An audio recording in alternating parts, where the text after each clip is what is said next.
नमस्कार दोस्तों, आपका स्वागत है आपके अपने YouTube चैनल जीएस बाई जीवात। और आज हम यहाँ पे पुष्यभूति वंश यानी जिसको वर्धन वंश भी कहा जाता है, जिसमें एक महान शासक हुआ हर्षवर्धन। इस वंश के बारे में दोस्तों आज हम चर्चा करने वाले हैं। इससे पहले हम आपको गुप्त साम्राज्य के बारे में बता चुके हैं और गुप्त साम्राज्य की प्रशासनिक व्यवस्था, सामाजिक व्यवस्था किस प्रकार थी वो हम कंप्लीट कर चुके हैं। तो गुप्त काल के बाद गुप्तोत्तर काल में आता है पुष्यभूति वंश, या जिसको वर्धन वंश भी कहा जाता है। तो काफी महत्वपूर्ण वंश है दोस्तों, और हर्षवर्धन से संबंधित, उसकी रचनाओं से संबंधित और हर्षवर्धन के शासन काल से संबंधित बहुत सारे इंपॉर्टेंट क्वेश्चन एग्जाम में पूछे जाते हैं, जो कि काफी महत्वपूर्ण है। तो आज दोस्तों हम यहाँ पे पुष्यभूति वंश या वर्धन वंश के बारे में चर्चा करने वाले हैं। तो पुष्यभूति वंश, इसका संस्थापक था पुष्यभूति, जिसको पुष्यभूति वंश का संस्थापक माना जाता है। और इसने अपनी राजधानी थानेश्वर, वर्तमान हरियाणा, ठीक है, हरियाणा के थानेश्वर में पुष्यभूति ने अपनी राजधानी स्थापित की। अब देखो पुष्यभूति वंश की स्थापना कैसे हुई है, पुष्यभूति वंश का उदय किस प्रकार से होता है। देखो गुप्त वंश में बहुत सारे महान राजा हुए, लेकिन धीरे धीरे प्रत्येक वंश आपने देखो, जो भी अभी तक आपने वंश पढ़ा है, यहाँ पे प्रत्येक वंश का एक ऐसा समय आता है जो धीरे धीरे फिर वो विनाश की तरफ जाने लग जाता है, यानी वो वंश खत्म हो जाता है। तो उसी प्रकार दोस्तों गुप्त राजाओं की दुर्बलता के कारण यहाँ पे कुछ नए राजवंशों का उदय होता है, और इन्हीं में से एक था पुष्यभूति वंश, जिस वंश में आगे हर्षवर्धन नामक एक शासक, महान शासक होगा, जो संपूर्ण उत्तरी भारत में क्या करेगा, एक छत्र राज करेगा। तो पुष्यभूति वंश की यहाँ पे स्थापना हो चुकी है पुष्यभूति द्वारा, जिसको पुष्यभूति वंश का संस्थापक माना जाता है, और इसने अपनी राजधानी थानेश्वर, वर्तमान हरियाणा में स्थापित की। फिर इस पुष्यभूति वंश में एक अन्य शासक हुआ प्रभाकर वर्मन। प्रभाकर वर्मन इस वंश का प्रथम प्रभावशाली शासक, प्रथम प्रभावशाली शासक। देखो संस्थापक तो कौन है, पुष्यभूति है, लेकिन यह वंश सर्वाधिक जो प्रभाव में आया था वो प्रभाकर वर्मन के शासनकाल के दौरान आया था। प्रभाकर वर्मन की यहाँ पे 3 संतानें थी। राजश्री, ये इसकी पुत्री थी, राजवर्धन, और तीसरा था हर्षवर्धन। तो यहाँ पे होता क्या है कि राजश्री, जो कि प्रभाकर वर्मन की पुत्री थी, इसका विवाह होता है कन्नौज शासक गृहवर्मा से। अब देखो यहाँ पर मैं आपको मैप के माध्यम से थोड़ा समझाने का प्रयास करता हूं। जो ये मैप में आपको दिखा रहा हूं, ये हर्षवर्धन के शासनकाल के दौरान का है। लेकिन जब ये पुष्यभूति वंश की स्थापना होती है, तो अगर हम बात करें प्रभाकर वर्मन के शासनकाल के दौरान, इनकी राजधानी कहां थी, थानेश्वर थी। और उस समय ये है आपका थानेश्वर, इधर ये हरियाणा है ना। तो कुल मिला के इतना छोटा साम्राज्य था पुष्यभूति वंश का प्रभाकर वर्मन के शासनकाल के दौरान, इतना छोटा ही साम्राज्य था। जबकि यहाँ पे कन्नौज, यहाँ पे था कन्नौज उत्तर प्रदेश में, ठीक है, कन्नौज कहां है, वर्तमान में उत्तर प्रदेश में है। तो यहाँ पे कन्नौज में मोखरी वंश के शासक क्या कर रहे थे, शासन कर रहे थे। और प्रभाकर वर्मन के समय जो मोखरी वंश का यहाँ पे शासक है दोस्तों, वो कौन है, गृहवर्मा। मोखरी वंश का शासक कौन है, गृहवर्मा। तो जो प्रभाकर वर्मन की पुत्री है राजश्री, इसका विवाह कन्नौज शासक गृहवर्मा से होता है। यह आपकी राजश्री, राजश्री, इसका हो गया विवाह किससे, कन्नौज शासक गृहवर्मा से। यहां पे आपको ध्यान से समझना है दोस्तों, ये काफी इंपॉर्टेंट पॉइंट मैं यहां पे आपको बता रहा हूं। गृहवर्मा जो कि कन्नौज शासक है, मोखरी वंश का कन्नौज शासक, कन्नौज का शासक। अब यहां पे होता क्या है कि गृहवर्मा का युद्ध होता है किससे, मालवा शासक देवगुप्त से, देवगुप्त से। और ये देवगुप्त गृहवर्मा की क्या कर देता है, हत्या कर देता है। अब जब देवगुप्त गृहवर्मा की हत्या करता है, तो ये क्या करता है, इस राजश्री को बंदी बना देता है, जो कि प्रभाकर वर्मन की पुत्री थी। अब प्रभाकर वर्मन का बड़ा पुत्र यानी राजवर्धन ये देखता है, तो ये क्या करता है, अपनी बहन के जो उसका पति होता है गृहवर्मा, उसके हत्यारे देवगुप्त की हत्या कर देता है। यानी यहां पे मैं लिख रहा हूं राजवर्धन, राजवर्धन जो कि बड़ा पुत्र है प्रभाकर वर्मन का, राजश्री का भाई, ये क्या करता है, इस युद्ध करता है और इसकी हत्या कर देता है देवगुप्त की। अब जो देवगुप्त था, इसका एक मित्र था शशांक। देवगुप्त जो कि मालवा शासक है, इसका मित्र था शशांक। और ये शशांक क्या करता है, अपने मित्र देवगुप्त का बदला लेने के लिए राजवर्धन की क्या कर देता है, हत्या कर देता है। अब राजश्री भी इसके पास क्या है, बंदी है। अब राजवर्धन का भाई है हर्षवर्धन, तो हर्षवर्धन क्या करता है, हर्षवर्धन अपनी बहन के पति और अपने भाई का बदला लेने के लिए ये शशांक को मार देता है, शशांक की हत्या कर देता है। समझ गया आप, यहां तक आप इतना समझ गए होंगे, ठीक है। अभी भी क्या है, जो ये पुष्यभूति वंश है, इसकी अभी राजधानी क्या है, थानेश्वर है। और यहाँ पे आप देख रहे हैं कि जो कन्नौज शासक था गृहवर्मा, इसकी मृत्यु हो चुकी है। यहाँ पे एक बार दोबारा इसको समझने का प्रयास कीजिए कि प्रभाकर वर्मन की पुत्री थी राजश्री। राजश्री का विवाह होता है गृहवर्मा से, जो कि कन्नौज शासक है। कन्नौज का शासक, अभी मैंने आपको मैप में बताया था ये कि ये कन्नौज कहां है। गृहवर्मा का युद्ध होता है देवगुप्त से। देवगुप्त जो कि मालव शासक है, देवगुप्त इसकी हत्या कर देता है। अब देवगुप्त जब इसकी हत्या करता है तो राजश्री का भाई यानी राजवर्धन, जो कि प्रभाकर वर्मन का बड़ा पुत्र है, ये राजश्री के पति यानी गृहवर्मा की मृत्यु का बदला लेने के लिए देवगुप्त को मार देता है। अब देवगुप्त का मित्र है शशांक, और शशांक फिर क्या करता है, राजवर्धन को मार देता है। देवगुप्त के मित्र शशांक ने राजवर्धन को मार दिया, और राजवर्धन का जो भाई है हर्षवर्धन, फिर अपने भाई का बदला लेने के लिए शशांक की हत्या कर देता है। और यहाँ पे आपको ये पॉइंट नोट करना है कि जो कन्नौज है, अभी जो कन्नौज जहां पे ये राज्य है, वो अभी क्या है, गद्दी विहीन है, यानी वहां का राजा गृहवर्मा की हत्या हो चुकी है, वहां पर कोई भी शासक नहीं है। तो अब क्या होगा, पहले तो हर्षवर्धन क्या करेगा, अपनी बहन राजश्री को, जो कि शशांक ने बंदी बना रखी है, शशांक ने उसको क्या कर रखा है, अपने आप बंद कर रखा है, बंदी बना रखा है, उसको छुड़ाएगा। लेकिन जब हर्षवर्धन अपनी बहन को मुक्त करने के लिए जाता है तो उसको पता चलता है कि उसकी बहन राजश्री पहले ही मुक्त होकर कहां चली गई है, विंध्याचल चली गई है, और वो क्या करना चाहती थी, मरना चाहती, क्योंकि उसके पति गृहवर्मा की मृत्यु हो चुकी है। लेकिन एक बौद्ध भिक्षु रहता है उस समय, अतिश दिवाकर, बौद्ध भिक्षु, जिनका नाम क्या था, अतिश दिवाकर। ये हर्षवर्धन को इसकी बहन का पता बताता है कि वो अभी कहां है। तो बौद्ध भिक्षु अतिश दिवाकर मित्र, ठीक है, इसका पूरा नाम क्या था, अतिश दिवाकर मित्र की सहायता से हर्षवर्धन राजश्री को खोज देता है और उसको वापस कन्नौज ले आता है। लेकिन कन्नौज के शासक गृहवर्मा की हत्या हो चुकी है और कन्नौज में अभी कोई भी शासक नहीं है। तो जब कन्नौज में कोई भी शासक नहीं है तो फिर हर्षवर्धन को वहां के जो कन्नौज के मंत्री रहते हैं, मंत्री गण रहते हैं, राज्य के दरबार रहते हैं, और इसकी बहन राजश्री ये हर्षवर्धन को ही कहती है कि तुम्हें यहाँ पे क्या संभालना है, ये राजकाज संभालना है। तो इस प्रकार से दोस्तों हर्षवर्धन यहाँ पे कन्नौज का शासक बन जाता है। अब आपको यहाँ पे समझ में आ गया होगा कि हर्षवर्धन जो कि पुष्यभूति वंश से संबंध था, इनकी राजधानी पहले कहां थी, थानेश्वर थी, यहाँ हरियाणा। लेकिन बाद में ये कन्नौज का शासक किस प्रकार से बनता है, और फिर ये कन्नौज में रहकर बहुत सारे यहाँ पे उत्तरी भारत के राजाओं को पराजित करके संपूर्ण उत्तर भारत में क्या करता है, अपना साम्राज्य फैलाता है। ये है हर्षवर्धन का साम्राज्य। यहाँ पे जितना भी ये कलर कर रखा है, ये पूरा दोस्तों क्या है, हर्षवर्धन का साम्राज्य है। तो इस प्रकार दोस्तों यहाँ पे हर्षवर्धन राजा बन जाता है कन्नौज का। तो दोस्तों इसका आप स्क्रीनशॉट ले सकते हैं और इस प्रकार इसको यहाँ पे नोट कर सकते हैं, ठीक है। तो राजश्री हो गई प्रभाकर वर्मन की पुत्री, इसका विवाह कन्नौज शासक गृहवर्मा से होता है। गृहवर्मा की हत्या होती है देवगुप्त द्वारा, और देवगुप्त की हत्या कौन करता है, राजवर्धन। फिर राजवर्धन की हत्या करता है देवगुप्त का मित्र शशांक। साफ साफ यहाँ पे मैंने लिखा है, आप स्क्रीनशॉट ले सकते हैं। और फिर शशांक की हत्या कौन करता है, हर्षवर्धन। और इस प्रकार से हर्षवर्धन 606 ईस्वी में दोस्तों थानेश्वर का क्या बन जाता है, शासक बनता है, ठीक है। अब ये शासक बन गया, और फिर ये कहां का शासक बन जाता है, कन्नौज का। ये शासक बन जाता है जब ये शशांक की हत्या करके अपनी बहन राजश्री को मुक्त करके कन्नौज ले आता है। तो वहां के मंत्रीगण, वहां के राज दरबारी और राजश्री के सहमति से वो कन्नौज का शासक बनता है, जिसकी राजधानी कहां थी, कन्नौज ही थी। यहां तक आपका दोस्तों क्लियर हो गया। यहां मैंने साफ लिखा कि कन्नौज का उत्तराधिकारी न होने के कारण ये कन्नौज का शासक बना हर्षवर्धन। अब देखो हर्षवर्धन के बारे में कुछ अन्य फैक्ट। हर्षवर्धन को एक तो शिलादित्य के नाम से भी जाना जाता है। शिलादित्य के नाम से किसे जाना जाता है, किस पुष्यभूति वंश के शासक को जाना जाता है, तो हर्षवर्धन को जाना जाता है।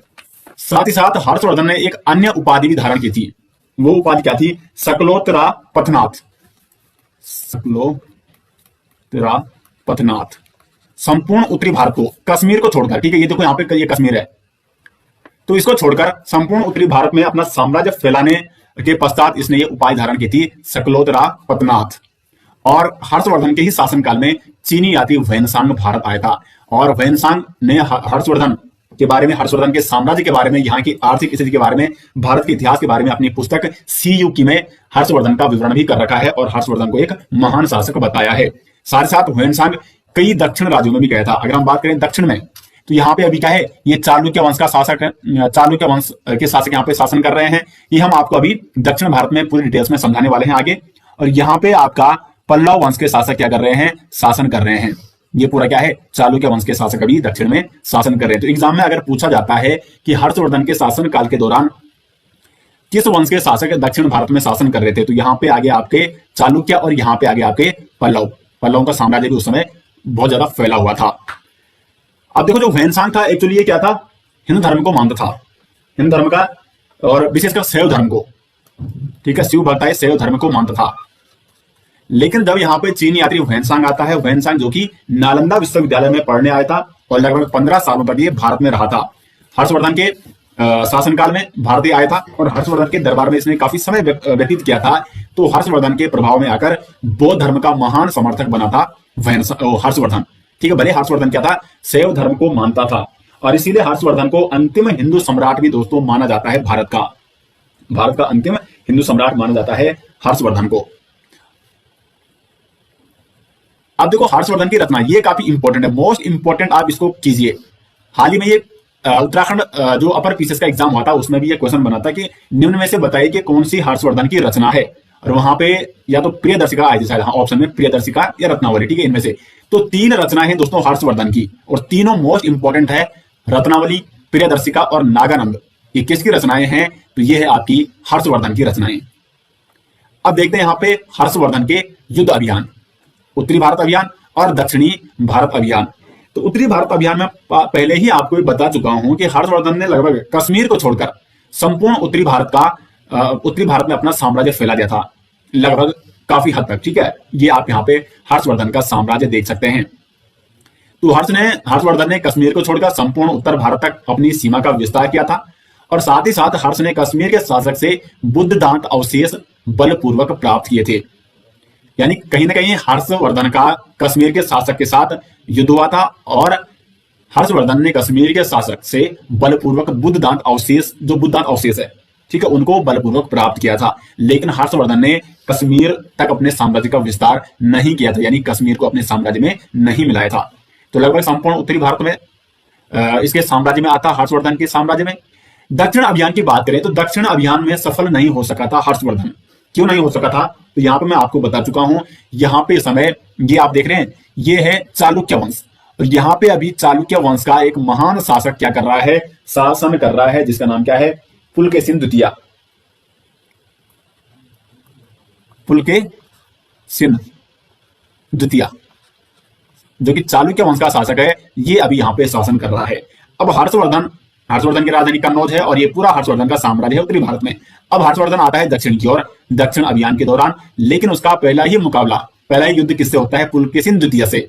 यहाँ पे कौन सी नदी है, यहाँ पे आपकी नर्मदा नदी है ये, ठीक है, ये नर्मदा नदी है, ये यहाँ पे आप देख रहे हैं। तो नर्मदा नदी के तट पर पुलकेशिन द्वितीय और हर्षवर्धन का युद्ध होता है, जिसमें हर्षवर्धन पराजित हो जाता है।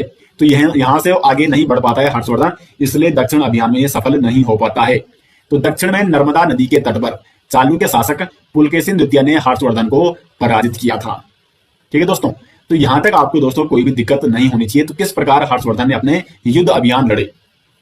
उसके बाद हर्षवर्धन का एक दरबारी कवि था जिसका नाम था बाणभट्ट, और बाणभट्ट की 2 प्रसिद्ध रचनाएं दोस्तों, हर्षचरित और कादंबरी। अब बाणभट्ट और हर्षवर्धन की रचनाओं में बहुत सारा कंफ्यूज होता है अभ्यर्थियों को, और एग्जामिनर भी इन्हीं में क्वेश्चन पूछता है। तो हर्षवर्धन की 3 रचनाएं आपको नोट करनी है, रत्नावली, प्रियदर्शिका और नागानंद। जबकि बाणभट्ट की 2 प्रसिद्ध रचनाएं हैं, हर्षचरित और कादंबरी। उसके बाद आगे बढ़े तो आगे आप सभी जानते हैं कि हर्षवर्धन के शासनकाल के दौरान चीनी यात्री वैनसांग भारत आया था। चीनी यात्री किसके शासनकाल के दौरान, हर्षवर्धन के शासनकाल में, और ये आया था नालंदा विश्वविद्यालय में पढ़ने। नालंदा विश्वविद्यालय बौद्ध धर्म के लिए काफी प्रचलित है, बौद्ध धर्म के शिक्षा के लिए काफी प्रचलित है, और उस समय नालंदा विश्वविद्यालय में पढ़ने आया था वैनसांग। लगभग 15 वर्ष तक दोस्तों ये भारत में रहा था और काफी रिसर्च किया उसने उस समय भारत में, बहुत सारे शासकों के यहाँ गया। यहां तक कि जो ये क्या है यहाँ पे वैनसांग है, वो सिर्फ ऐसा नहीं कि वो उत्तरी भारत में ही रहा होगा, दक्षिण में भी। दक्षिण में जो ये यहाँ पे पल्लव वंश है, यहां पर भी पल्लव वंश में इस समय किसका शासन था, नरसिंह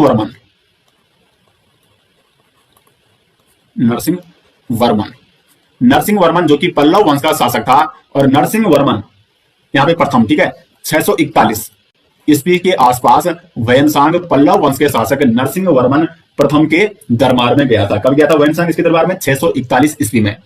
तो अब देखो यहाँ पे एग्जाम में किसी प्रकार का क्वेश्चन बन सकता है, एग्जाम में इस प्रकार से बन सकता है, अगर कोई बड़ा एग्जाम है तो वैनसांग जो यहाँ पे हर्षवर्धन है, हर्षवर्धन के कौन सा समकालीन शासक पल्लव वंश में उसमें शासन कर रहा था, तो नरसिंह वर्मन। और यहाँ पे जो चालुक्य वंश है, इसमें कौन शासन कर रहा है? तो पुलकेशिन द्वितीय, जो कि हर्षवर्धन को पराजित भी कर देता है। तो ये दोनों राजाओं के नाम आपको नोट करने हैं। अभी आपको जब आगे हम दक्षिण भारत के बारे में बताएंगे तो वहां पर इन दोनों राजाओं के बारे में आपको डिटेल्स में समझाने का प्रयास करेंगे।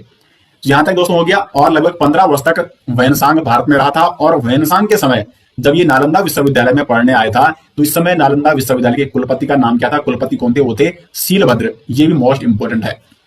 लगभग अगर हम वैनसांग की बात करें तो ये लगभग 629 ईस्वी के आसपास ये चीन से चला था और 630-31 में ये भारत पहुंचा था। और लगभग अगर 15 वर्ष की बात करें तो 645 ईस्वी तक ये भारत रहा होगा वैनसांग। ठीक है, 629 में ये चाइना से चला था। तो ये तो हो गया दोस्तों वैनसांग। अब दोस्तों हम यहाँ पे थोड़ा हर्षवर्धन का जो साम्राज्य है, जो शासन है, वो किस प्रकार से चलता था, शासन प्रशासन किस प्रकार से चलता है, इसके बारे में चर्चा कर लेते हैं। तो हर्षवर्धन का प्रशासन आप हेडिंग डाल सकते हैं। बस यहां से ज्यादा क्वेश्चन आने की संभावना नहीं है, फिर भी आपकी जानकारी के लिए बता देता हूं। हर्षवर्धन के शासनकाल में राष्ट्र का शासक, सबसे जो बड़ी इकाई थी वो राष्ट्र थी। यहाँ का शासक राजा कहलाता, जो कि कौन था? हर्षवर्धन शासक। फिर राष्ट्र के नीचे यहाँ पे भुक्ति या प्रांतों को इस समय क्या कहा जाता? भुक्ति कहा जाता था।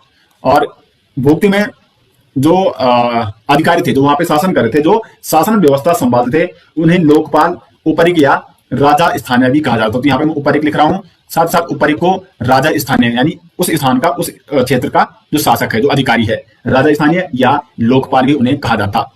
भुक्ति के नीचे यहाँ पे आते विस या विषय, या आप कह सकते हैं जिला। और यहाँ का जो अधिकारी था वो विस्पति कहलाता। और विस के नीचे यहाँ पे सीधे ग्राम, और यहाँ पे ग्रामीणी, इसका क्या होता? शासक होता था। कुछ अधिकारियों की अगर बात की जाए तो सेनापति को क्या कहा जाता? सेनापति को सिंहनाद कहा जाता, सिंहनाद। और जो अश्वसेना व्यक्ति, अश्वसेना, इसका प्रधान कहलाता कुंतल। साथ साथ जो पुलिस विभाग का अधिकारी होता उसको दंडपासी कहते थे। और पुलिस कर्मी को चाट या भाट भी कहा जाता। जबकि जो राजा का सबसे अधीनस्थ शासक या विश्वसनीय, आप सामंत कह सकते हैं, विश्वसनीय जो क्या होता अधिकारी होता, उसको महासामंत भी कहा जाता था। तो इस प्रकार दोस्तों यहाँ पे हर्षवर्धन का शासनकाल था। और हर्षवर्धन को अंतिम हिंदू सम्राट भी माना जाता है भारत का। तो ये मैप के माध्यम से पूरी डिटेल से मैंने आपको समझा दिया है कि किस प्रकार हर्षवर्धन यहाँ पे अधिकांश उत्तरी भारत में अपना साम्राज्य विस्तार करते हैं। किस प्रकार, जो कि एक पुष्यभूति वंश से संबंधित है। इनकी राजधानी पहले थानेश्वर हुआ करती, बाद में किस प्रकार अपनी राजधानी कन्नौज को बनाते हैं, क्योंकि कन्नौज के शासक ग्रहवर्मा की हत्या हो जाती है। तो यहाँ पे हर्षवर्धन की बहन थी राजश्री और उसका भाई राजवर्धन, इनके बारे में यहाँ पे हमने चर्चा कर ली है।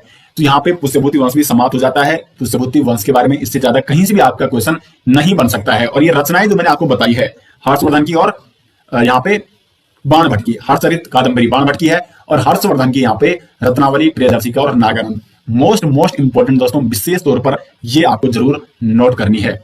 और नेक्स्ट मंडे से दोस्तों हमारा शुरू होने वाला है दक्षिण भारत का इतिहास। अब देखो यहाँ पे मैं एक चीज आपको बता देता हूँ कि दक्षिण भारत का इतिहास हमको पढ़ना कैसे है। अभी हम उत्तरी भारत में हैं, और उत्तरी भारत में हम यहाँ पे 600 ईस्वी से लेकर 700 ईस्वी के बीच आ चुके हैं। लेकिन अभी तक हमने दक्षिण भारत के बारे में चर्चा नहीं की थी। बीच में हम लगातार आपको उत्तरी भारत में, देखो मौर्य जो साम्राज्य था वैसे भारत के मतलब कुछ दक्षिण हिस्से में भी फैल चुका था, लेकिन विशेष तौर पर इधर तक, ठीक है, यहाँ नीचे नहीं था। मौर्य काल हो गया आपका, और उसके बाद आपका मौर्य काल के दौरान यहाँ पे दक्षिण में आपके कौन कौन से वंश, यहाँ पे पांड्य वंश हो गया, चोल, चेर, ये वंश। तो मौर्य साम्राज्य के बारे में, जब मौर्य साम्राज्य था यहाँ पे उत्तरी भारत में, तो उस समय दक्षिण में किसका साम्राज्य था? गुप्त काल में दक्षिण में किसका साम्राज्य था? और अब पुष्यभूति वंश के दौरान जब उत्तरी भारत में हर्षवर्धन है, तो उस समय दक्षिण में किसका शासन है? इस क्रम में हम आगे चलेंगे। तो लगभग प्रथम ईस्वी से लेकर और आपके जो भी आगे हम दक्षिण भारत का जितना भी इतिहास होगा वो हम यहाँ पे मंडे से शुरू करने वाले हैं। तो काफी अच्छी सीरीज दोस्तों होने वाली है। और आपको ये सीरीज कैसी लग रही है कमेंट बॉक्स में जरूर बताएं, कितनी हेल्पफुल आपके लिए सीरीज हो रही है। तो मिलते हैं दोस्तों नेक्स्ट लेक्चर के साथ, तब तक के लिए धन्यवाद।